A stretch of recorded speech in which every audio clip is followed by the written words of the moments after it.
Okay, so the New York Times asked me to pick my 10 favorite books published in the 21st century. That's kind of an impossible task. I didn't know exactly what to pick, so I tried to pick some books that maybe the other people wouldn't choose, so here are mine. I'll show you what I like about them. And as it happens, we carry all of these in my bookstore, which is maybe why they asked me.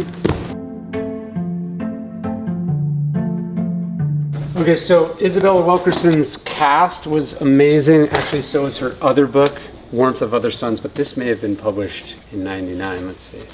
Oh, 2010. So this could have been on there too. This book's incredible. And so is this one. Then I did How the Word is Passed by Clint Smith. Also amazing. Where's Tunnel 29? My wife was raving about this book, and it's honestly one of the best narrative nonfiction books I've ever read about an escape under the Berlin Wall. Ooh. So You've Been Publicly Shamed. I wish I wrote this instead of Trust Me, I'm Lying, but just an amazing look at mob culture online. There's a great line from Chrysippus, one of the Stoics philosophers. He said, if I wanted to be part of the mob, I wouldn't have become a philosopher. You're on social media, which means you're distracted, which means you should read Cal Newport's Deep Work.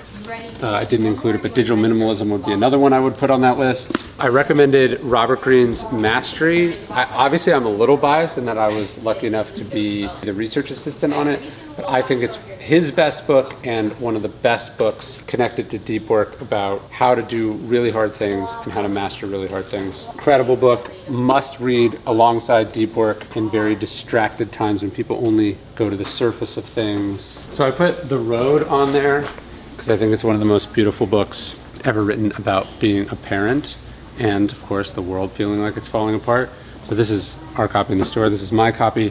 I've read it a couple times now. I read it long before I had kids. My son's over there doing tutoring, but it just hits very different once you have kids. I reread this during the pandemic, and it broke me in half. It's just a wonderful, wonderful, haunting, dark novel.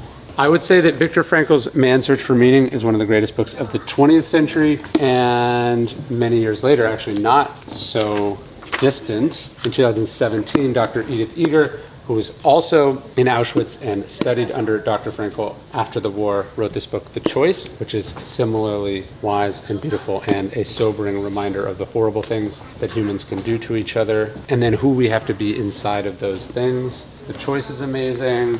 Okay, so I recommended Tunnel 29. A full 30% of my list is what you would call narrative nonfiction, I guess, is an indication of my bias. I couldn't put Stoic books in there because, they weren't published in the 21st century. But John Vallant's The Tiger is just one of the most epic stories you will ever read in your entire life. And then Candice Millard's River of Doubt. After Theodore Roosevelt was president, he explores this undiscovered river, the length of South America. It nearly dies. And you know what he took with him? He took a copy of Epictetus. So incredible book that you should absolutely read. I read a lot. It's sort of my job. You can't write without reading. But for almost 15 years now, once a month, I send out an email with my favorite book recommendations for that month. Books that I've been reading, books that I've been going through, books that changed my life, that inspired me, that I think connect to what's happening in the world. And you could sign up right now at ryanholiday.net/reading list.